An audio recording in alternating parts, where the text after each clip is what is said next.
తర్వాత ఏం చేసిన అత్తను హత్తుకున్నది. అత్త ఎవరు? అత్త పేరేంటి? రూతు అత్త పేరు నయోమి. రూతు అత్త పేరు నయోమి. ఇప్పుడు నయోమి మంచిదా, రూతు మంచిదా? మీరు చెప్పండి. ఇద్దరు మనకు కొన్ని పాటలు నేర్పిస్తున్నారు. నయోమి నుంచి మనం ఏం నేర్చుకుంటున్నాం ఇప్పుడు ఒకసారి జ్ఞాపకం చేస్తాను. రూతు అసలు నిజంగా చెప్పాలంటే నయోమి దేశమేమో బెత్లెహేము దేశము, ఆ ప్రదేశానికి ఆవిడ వచ్చింది. కానీ కొత్త ప్రాంతం నుండి అది విడిచిపెట్టి రావడం చాలా గొప్ప విషయం. అలా వచ్చింది ఎవరు? రూతు. నయోమి కన్నా రూతు చాలా బెటర్గానే ఉంది, అత్తను మించిన కోడలు. కాబట్టి ఈ రూతు ఏం చేసిందంటే అక్కడ నుండి బయలుదేరి మోయాబు దేశంలో వచ్చి అత్తను హత్తుకొని ఉంది. నీ దేవుడే నా దేవుడు, నీ జనమే నా జనం, నీ ప్రజలు నా ప్రజలు, నీవు చనిపోయేంత వరకు నీ దగ్గరే ఉంటాను అని ఒక తీర్మానం చేసుకుంది. ఎవరు? రూతు. తీర్మానం చేసుకొని ఆయన హత్తుకొని ఉందంట. హత్తుకొని ఉండటం అంటే ఏంటి? హత్తుకొని ఉండటం అంటే తనతో పాటే జీవించటం, తన మంచి చెడు చూసుకోవటం, అత్తను పట్టించుకోవడం. ఓకే, అత్తకు కావాల్సినవన్నీ తీసుకొచ్చి పెట్టి, అత్త పని చేయలేని వృద్ధాప్యంలో ఉంటే రూత్ ఏం చేసింది? పొలంలో పనిచేస్తూ పొలంలో ఏదైతే ఇస్తారో దాన్ని తిని తీసుకొచ్చి అత్తకు కూడా పెట్టింది. కాబట్టి హత్తుకొని ఉండటం అంటే ఏంటంటే వారి మంచి చెడులలో ఏం చేస్తుందంట? పాలు పంపులు పొందుకుంటూ పోషిస్తూ వచ్చింది హత్తుకొని. ఇప్పుడు హత్తుకున్నందుకు, అత్తను చూసినందుకు కోడలికి నష్టం కలిగిందా, లాభం కలిగిందా?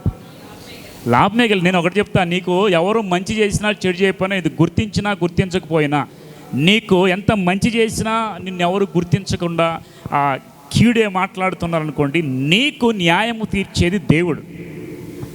నీకు న్యాయం తీర్చేది ఎవరంటే దేవుడు. రూతు అలాగే హత్తుకొని వచ్చింది. రూతు అలాగే హత్తుకొని వచ్చింది, అలాగే ఉంది. చివరికి దేవుడు ఒక గొప్ప స్థితి, అక్కడ మోయాబు దేశంలో ఉండటమైతే అక్కడే ఉండి విధవరాలుగా ఉండేదేమో, కానీ ఇక్కడికి వచ్చిన తర్వాత ఈ అత్త ఏం చేసింది? మరలా కోడలి క్షేమం కూడా ఆలోచించి కోడలికి కూడా మంచి చేయాలని ఉద్దేశించి ఒక ఐడియా చెప్పింది. ఇప్పుడు మనం జ్ఞాపకం చేసుకోండి, అత్త ఒక ఐడియా చెప్పింది, కోడల జీవితం సెట్ అయింది.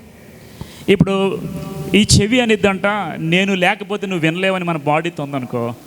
ఈ కళ్ళు ఏముంటుంది? నేను లేకపోతే నువ్వు నడవలేవు అని చెప్తావు. కాబట్టి ఏది ముఖ్యం అంటారు మీరు? బాడీలో దేవుడిచ్చిన ప్రతిది కూడా ముఖ్యం. అదే రీతిగా మనకి రిలేషన్స్ కొన్ని దేవుడు ఇస్తాడు. ఆ రిలేషన్స్ లేకుండా మనం బతకడం చాలా కష్టం, అవునా కదా?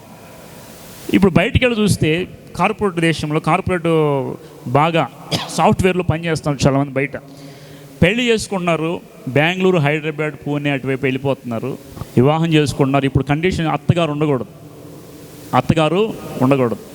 నేను ఒక్కడే ఉండాలి, ఇండివిజువల్గా ఉండాలి, మేము బ్రతకాలి అని చాలామంది చదువుకున్న వాళ్ళు ఏం చేస్తారంటే బయట దూరంగా వెళ్ళి ఉంటున్నారు.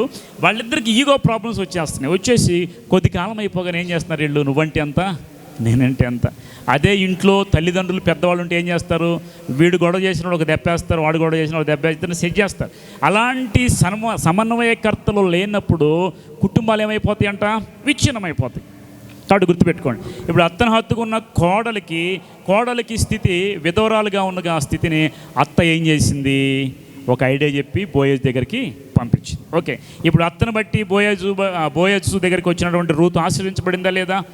ఆ రూతు గురించి చాలా విషయాలు మనం నేర్చుకున్నాం. ఇప్పుడు నయోమి గురించి కూడా కొన్ని టాపిక్స్ చెప్పండి. నయోమి చేసినటువంటి పనులేంటి? నయోమి యొక్క జీవితం గురించి మనం ఆలోచిస్తే మొట్టమొదటి పాయింట్ ఏంటంట? బెత్లెహేము విడిచి మోయాబు దేశానికి వెళ్ళింది. బెత్లెహేము అంటే దేవుని ఇల్లు, దేవుని సంఘం. గుర్తుపెట్టుకోండి, ఈజీగా మీకు గుర్తుండాలి ప్రతిసారి. బెత్లెహేము అనగా దేవుని సంఘము లేదా దేవుని ఇల్లు. ఈ పరిస్థితి నుండి విడిచిపెట్టి ఎక్కడికి వెళ్ళింది ఆవిడ? మోయాబు దేశము. బెత్లెహేములో విడిచి ఎందుకు వెళ్ళిందంట? బెత్లెహేములో కరువు వచ్చింది. కరువు రావటం వల్ల అక్కడ నుండి అందరూ వెళుతున్నారని చెప్పేసి అందరితో పాటుగా ఈవిడ కూడా ఏం చేసింది? ఎవరిని తీసుకుంది? భర్తను తీసుకొని, కుమారులను తీసుకొని మోయాబు దగ్గరలోని దేశం. ఒకటి కూడా ఆలోచించుకోవాలా. అబ్రహాముకి లోతుకి గొడవ అయిపోతే అబ్రహాం ఏమో ఒక చోట ఉంటే లోతు ఎక్కడికి వెళ్ళాడు? సొదొమ గొమొర్రాకి వెళ్ళిపోయాడు. సొదొమ గొమొర్రా ప్రాంతం చాలా పచ్చగా ఉంది, చాలా చక్కగా ఉంది. ఇప్పుడు ఎవరైనా ఎక్కడ నివాసం చేస్తారంటే పల్లెటూళ్ళు ఎవరు నివాసం చేయరు, మంచి సిటీకి వెళ్ళిపోతారు. చర్చిలు కూడా చాలామంది ఎక్కడ పెడతారు? పల్లెటూళ్ళు పెట్టట్లా. హైదరాబాదు, విజయవాడ, విశాఖపట్నం ఇదే ప్లేస్ కార్పొరేట్ ఏరియాలో పెడతారు, ఎందుకంటే బాగా ఉంటుంది కాబట్టి. మనం బ్రతకాలనుకుంటే ఎక్కడ బతుకుతామంటే విదేశాల్లో లేదా మంచి సిటీల్లో బతకాలనుకుంటాం. లోతు కూడా అలాగే చూసుకున్నాడు. నేను కూడా వెళ్ళిపోయి సొదొమ గొమొర్రా చాలా చక్కగా పచ్చగా ఉంది, అన్ని విషయాల్లో బాగుంది, మంచి సిటీ, కాబట్టి సొదొమ గొమొర్రాకి వెళ్ళిపోదామని లోతు వెళ్ళిపోయాడు. కానీ అక్కడ ఏముందంట, పాపం అనేది. ఇప్పుడు పాపపు స్థితిలో బ్రతుకుతూ ఉంటే వాళ్ళు క్షేమం పడ్డారా లాభపడ్డారా అంటే లాభమే లేదు, నష్టపోయారు. లోతు దేశాన్ని, ఉన్న ప్రదేశాన్ని సొదొమ గొమొర్రా దేవుడు నాశనం చేస్తున్న పాపాన్ని బట్టి. మరి దేవుడు ఆ ప్రాంతం నుండి లోతును తప్పించాడు లేదా? అదే రీతిగా ఈ యొక్క మోయాబు దేశం కూడా శపించబడిన దేశము. ఎందుకని చెప్పండి? మోయాబీలు ఎవరి సంతానము? లోతు సంతానము. లోతు వివాహం చేసుకున్న ఆ భార్యకి 2 కుమార్తెలు పుడితే వాళ్ళు సొదొమ గొమొర్రా నుంచి బయటకు వచ్చినప్పుడు ఆ పట్టణం అంతా కాలిపోయింది, ఇంకా మనకి పురుషులు దొరకరేమో అనుకొని ఆ లోతు కుమార్తెలు బాగా తాగిచ్చి తండ్రితోనే పాపం చేసి బిడ్డలు అంటారు. ఒకళ్ళు మోయాబీలు, రెండోది ఎవరు? అమ్మోనియలు. మోయాబీలు, అమ్మోనియలు అబాండన్ అంటే అవి ఏమంటారు? విడవబడిన సంతానము, దేవునికి ఇష్టం లేని సంతానము. దేవుడు ఒప్పుకోవాలి ఆ సంతానములో వారితో వ్యభిచారం చేస్తూ ఉంటే ఫీనెహాసు వెళ్ళిపోయి మోయాబీ స్త్రీలతో ఇజ్రాయెల్ వెళ్తున్నారని ఆ బళ్ళెంతో పొడి, అన్నీ గుర్తొస్తున్నాయి లేదా మీకు? అన్నీ గుర్తు చేసుకోవాలి, 1కి 2 సార్లు. బళ్ళెంతో పొడి చేస్తాడు, తెగులు ఆపేస్తాడు. ఎప్పుడైతే పాపం చేస్తున్నప్పుడు తెగులు. ఇదే రీతిగా మోయాబు దేశానికి, వద్దన దేశానికి, వివాహం చేసుకోవద్దన్న దేశానికి నయోమి వెళ్ళి తప్పు చేసింది ఫస్ట్. జాగ్రత్తగా దీన్ని బట్టి మనం నేర్చుకుంటే మనం సంతోషపడతాం, ఆశ్రదించబడతాం. మోయాబు దేశానికి వెళ్ళినటువంటి నయోమి ఏం చేసిందంట, అక్కడికి వెళ్ళింది కాక, వాళ్ళతో పాటు ఉన్నది కాక, దేశమంతా బెత్లెహేమ్ అంతా వెళ్ళిపోయారా? అంతవల్ల కొంతమంది ఉన్నారు అక్కడే ఉండి మొరపెట్టి ప్రార్థన చేస్తున్నారు. ఈవిడ మాత్రం తొందరపడి దేవుని ఇంట్లో కష్టం వచ్చిందని, అర్థమవుతుందా? లేదా ఒక సంఘంలో కష్టం వచ్చిందని, ఒక ఇంట్లో కష్టం వచ్చిందని బయటికి వెళ్ళిపోయి ఆ దేశంలో కాపురం ఉండి అక్కడ మోయాబు స్త్రీలతో ఏం చేసిందంట, అన్య స్త్రీలతో సహవాసం చేసి. 2వ పాయింట్ ఏంటి? అన్ని జనులతో సహవాసం. నీ ఇంటి పక్కన, నీ చుట్టుపక్కల ఎవరున్నారు చాలా జాగ్రత్తగా, నీ సహవాసం ఎవరితో ఉందో చాలా జాగ్రత్తగా. నయోమి అలాగే ఇల్లు వదిలిపెట్టి వెళ్ళిపోవడమే కాక, అంటే బెత్లెహేము విడిచి వెళ్ళిపోవడమే కాక, మోయాబు దేశంలో ఉన్న స్త్రీలతో సహవాసం చేసి వాళ్ళు ఏం చేస్తే వాళ్ళ ఆచార ప్రకారం అన్నీ కూడా చేసేసి ఇంకేమైందయ్యా, అమ్మ నయోమిని 2 కుమారులు ఉన్నారు కదా, మాకు కూడా కుమార్తెలు ఉన్నారు, ఎందుకు ఇంకా కానిద్దాము, మీ పిల్లలకి మా పిల్లనిచ్చి అప్పుడు దేవుడు ఒక మాట చెప్పాడు, వారితో వ్యయము పొందవద్దు. విశ్వాసికి అవిశ్వాసికి ఏంటి సంబంధం? అవిశ్వాసికి బెలియాలతో సంబంధం ఏంటి? కాబట్టి ఈ యొక్క మాటలు తెలిసిన నయోమి, అమ్మో నా బిడ్డల్ని నేను అన్యులకు ఇవ్వను అని చెప్పేసి అనలేదు, కానీ ఓకే గిడిసికిలి చేసి వివాహము చేసింది. మోయాబు స్త్రీలతో నయోమి తన కుమారుల్ని ఇచ్చి వివాహం చేసి కోడలను తెచ్చుకుంది. ఇప్పుడు నయోమి కోడళ్ళు మోయాబు సంతానం, అంటే దేవునికి నచ్చని సంతానం. ఇప్పుడు చెప్పండి, నయోమి చేసిన తప్పులు ఏంటి? విడిచి వెళ్ళడం ఒక తప్పు, రెండోది ఏం చేసింది? వారితో వ్యయమంతడం కూడా. కొంతకాలమైన తర్వాత నయోమి భర్త చనిపోయాడు, తర్వాత తన కుమారులు కూడా ఆ ఇంట్లో పురుషుడు లేకుండా చచ్చిపోయాడు. పాపము ఎక్కడైతే పాపం ఉంటుందో, పాపం ఉన్న ప్రదేశంలో శాపం ఉంటుంది. ఆ శాపం ఉన్న ప్రదేశంలో ఆశీర్వాదం అనేది ఉండదు. కాబట్టి ఆ ప్రదేశంలో ఆ ముగ్గురు ఒక్కసారి చనిపోవటం అంటే అంత దారుణం చెప్పండి. భర్త చనిపోయాడు, కుమారులు కూడా. ఇప్పుడు 3 పురుషులు చనిపోయారు, 3 స్త్రీలు మాత్రమే ఉన్నారు. ఈ 3 స్త్రీలు ఇక కొంతకాలానికి ఏం జరిగింది తెలుసా? దేవుడు బెత్లెహేమును దర్శించాడనే వార్త వచ్చింది. నేను ఒక విషయం చెప్తా, దేవుడు దర్శిస్తాడా లేదా? ఇశ్రాయేలుకు ఉన్నటువంటి ఒక లక్షణం ఏంటి? ఎప్పుడు పాపం చేసి దేవునికి మొరపెట్టగానే దేవుడు ఏం చేస్తాడు? ఏదో ఒక మేలు చేస్తాడు. ఇదే రీతిగా జరుగుతుంది ఫస్ట్ నుండి కూడా. అదే రీతిగా జరుగుతుంటే దేవుడు దర్శించాడని ఈ నయోమికి తెలిసిన తర్వాత అనుకుంది, అమ్మో ఇక్కడ ఉంటే నేను ఇంకా నష్టపోతాను. నష్టపోయిన తర్వాత బుద్ధి తెచ్చుకుంది నయోమి. బుద్ధి తెచ్చుకొని ఒక మంచి నిర్ణయం తీసుకుంది. ఏంటంట, ఎక్కడైనా దేవుని వైపు తిరిగి. 3వ పాయింట్ ఏంటి? దేవుని వైపు, తప్పు తెలుసుకొని దేవుని వైపు తిరిగింది. దేవుని వైపు తిరగడానికి ఆవిడ చెప్పింది తన కోడళ్ళతో, అమ్మ ఇదిగో నేను నా దేశం వెళ్ళిపోతున్నాను, కాబట్టి మీరు యవ్వన స్త్రీలు ఇక్కడే ఉండి మీరు వివాహం చేసుకోండి, నా దగ్గరికి వచ్చి మీ జీవితం నాశనం చేసుకోవద్దు అని చెప్పి వాళ్ళకి చెప్తుంటే వాళ్ళు పాపం వద్దు నీతో వస్తాను కొంత దూరం వచ్చారంట. 2 వచ్చారు. ఎవరెవరు? రూతు, ఓర్ప. ఈవిడ చెప్పిన మాటలు విని కన్విన్స్ అయింది ఓర్ప. సరే నేను ఒక ముద్దు పెట్టేసుకొని ఆమెతో అత్తనే బాయ్ చెప్పేసి అక్కడ నుండి వెనక్కి వెళ్ళిపోయింది. ఈ నయోమి రూతును వెళ్ళమంటే రూతు అంది, నన్ను మాత్రం వెళ్ళమని అనొద్దు, నీ దేవుడే నా దేవుడు, నీ జనమే నా జనము నీతోనే ఉంటానని చెప్పి హత్తుకొని వద్దన్న వచ్చేసి వచ్చినందుకు రూతు నష్టపోయిందా? నష్టపోలేదు. కాబట్టి గుర్తుపెట్టుకోండి, నేను ఇక్కడ రూతు ఎందుకు నష్టపోలేదో మీకు ఒక విషయం చెప్తా. రూతు నమ్మిన దేవుడు ఎవరు చెప్పండి? మోయాబు దేవుడా, ఇజ్రాయేలు దేవుడా? వినండి జాగ్రత్తగా.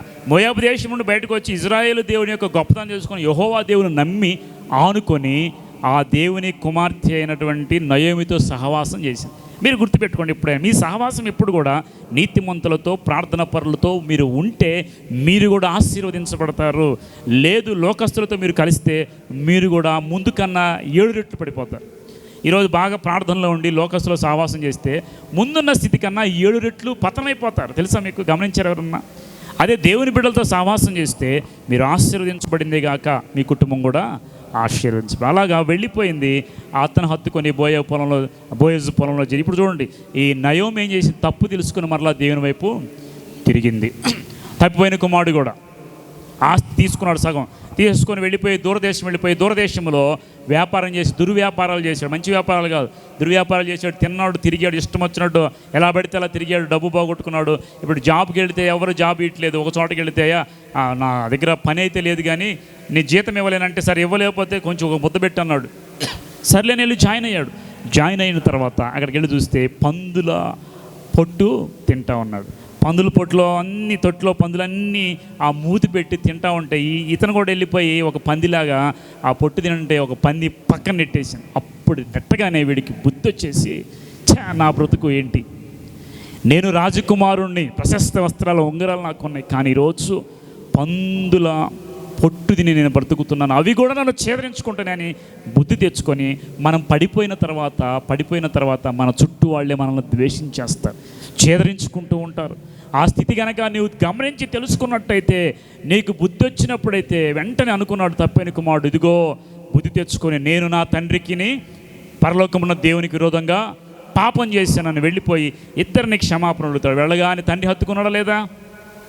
సంసోను కూడా తప్పు చేసి పడిపోయాడు, చివరికి దేవుని వైపు తిరిగాడు, మరలా బలం పొందుకున్నాడు. నేనే ఒక మాట చెప్తాను, ఈరోజు ఆ నయోమును చూసి మనం నేర్చుకోవాలి. ఏంటంటే ఎలాగైనా తప్పు తెలుసుకుని వెనక్కి తిరిగి వస్తే దేవుడు క్షమిస్తాడా, క్షమించడా?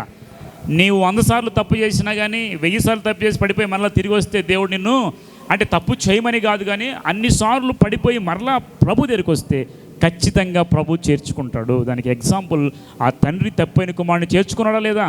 చేర్చుకున్నాడు. మన దేవుడు కూడా అంత ప్రేమ కలిగిన వాడు, చేర్చుకునే దేవుడు. ఖచ్చితంగా నిన్ను నన్ను మరలా చేర్చుకున్నాడు. కాబట్టి ఏం చేయాలి? మనం ఎక్కడ మిస్టేక్ చేసామో, ఎక్కడ తప్పు చేసామో, ఎక్కడ దూరం అయిపోయామో అక్కడ నుండే మరలా ప్రభు వైపు తిరగాలి, ప్రభు వైపు రావాలి. అలా వచ్చినట్టయితే నయోమి మరలా ఆశీర్వాదం పొందుకుంది కదా. ఇంకా తర్వాత ఏం పాయింట్ చెప్పండి నయోమి గురించి? కోడల క్షేమం గురించి ఆలోచించండి. అత్తలైన వారు పద్దాకలు చెప్తున్నారు అనుకోకండి. అత్తలైన వారు ఏం చేయాలంట? కోడల క్షేమాన్ని ఆలోచించాలి. కూతురు క్షేమమే కాదు, ఒక కోడలు ఉందనుకోండి, జనరల్గా అన్ని చోట్ల ఉంటారు, కూతుర్ని ఏమన్నా నెత్తిన పెట్టుకుంటారు, కోడల్ని కాలు కింద పెట్టుకుంటారు చాలామంది. ఇలాంటి పరిస్థితి మనకు ఉండకూడదు. ఇద్దరు నీ కూతుళ్ళని ఎప్పుడైతే మీరు చూసుకుంటారో అప్పుడు నీ కుటుంబం ఆశ్రయించబడుతుంది. తేడా రాదు. ఇంకా రేపుగా తేడా చేసినట్టు కనుక తేడా చేస్తే కుటుంబం విచ్ఛిన్నం అయిపోయింది. అవును కదా? ఈ నయోమి ఏం చేసింది? ఇద్దరిని ప్రేమించింది. ఒక ఆమె వెళ్ళిపోయింది, చాయిస్ ఏమో ఇచ్చింది, వెళ్ళిపోయింది. ఇంకొక ఆమె వచ్చిన ఆవిడ ఏం చేసుకుంది? ఆ క్షేమం ఆలోచించి ఎలాగైనా నా కోడల్ని సెట్ చేయాలి, ఎలాగైనా కోడలికి మంచి చేయాలనుకుంది. ఆ ఒక ఐడియా చెప్పింది, పోయి దగ్గరికి వెళ్ళిపోయింది. ఆ అత్త చెప్పిన ప్రకారం కోడలు కూడా చేసిందా లేదా? నువ్వు నాకు చెప్పేది ఏంటి అని చెప్పి అడిగిందా? కోడలు కూడా తగ్గించుకుని అత్త మాట వింది. కాబట్టి నేనేం చెప్తానంటే, అత్తలైన కోడలైనా మంచి అనేది ఇద్దరు ఒక మాట చేసేది, చెడు అనేది వినాల్సిన అవసరము లేదు. అర్థమవుతుంది? కాబట్టి గుర్తుపెట్టుకోండి, ఈరోజు ఆ నయోమి గురించి, రూతు గురించి మనం నేర్చుకుంటే, ఈ నయోమి కోడల క్షేమం గురించి ఆలోచించింది. చివరిగా ఆ చివరి పాయింట్ ఏంటి? ఆవిడ మోడు బారిన జీవితాన్ని చిగురింపజేసుకుంది. ఎలాగో తెలుసా? బిడ్డలు లేరు. ఇప్పుడు ఆ వంశములో నుంచి ఈమె కోడలు కూతురుగా ప్రేమించి కూతురుగా ఇచ్చింది బోయజ్కి. ఇప్పుడు ఆ బిడ్డ పుట్టిన వంశంలో నయోమి చేర్చబడింది. యేసుక్రీస్తు వంశావళిలో నయోమి ఉంది తెలుసా మీకు? ముసలావిడ ఈ దేశం విడిచిపెట్టి వేరే దేశం వెళ్ళిపోయి ఏ ఆశీర్వాదం లేకుండా మోడు బారిపోయిన స్థితిలో ఉన్నటువంటి నయోమి యేసుక్రీస్తు వంశావళిలో చేర్చబడింది. ఎంత ఆశీర్వాదము దేవుడు మనకి ఇస్తాడంటారా? మూడు బారిన మన జీవితాల్లో ఇంకా ఏమీ లేదు, నా బ్రతుకు అయిపోయింది, ఇంకా నేను ఇంతే అనే స్థితిలో మనం ఉన్నట్టయితే ఖచ్చితంగా దేవుని వైపు తిరిగి ప్రార్థన చేయండి. మూడైపోయి ఎండిపోయిన స్థితిలోంచి కూడా దేవుడు చిగురింపజేసేటువంటి మన దేవుడు మనకు ఉన్నాడు. కాబట్టి ఖచ్చితంగా దేవుడు మనల్ని ఏం చేస్తాడంట? చిగురింపజేస్తాడు. ఈరోజు ప్రాముఖ్యంగా ఈ నయోమి ఋతు గురించి మనం నేర్చుకుంటున్నాం. ఇప్పుడు బోయజు గురించి మనం కొన్ని విషయాలు నేర్చుకుందాం. రేపు కాపేసేది చెప్తాను మళ్ళీ.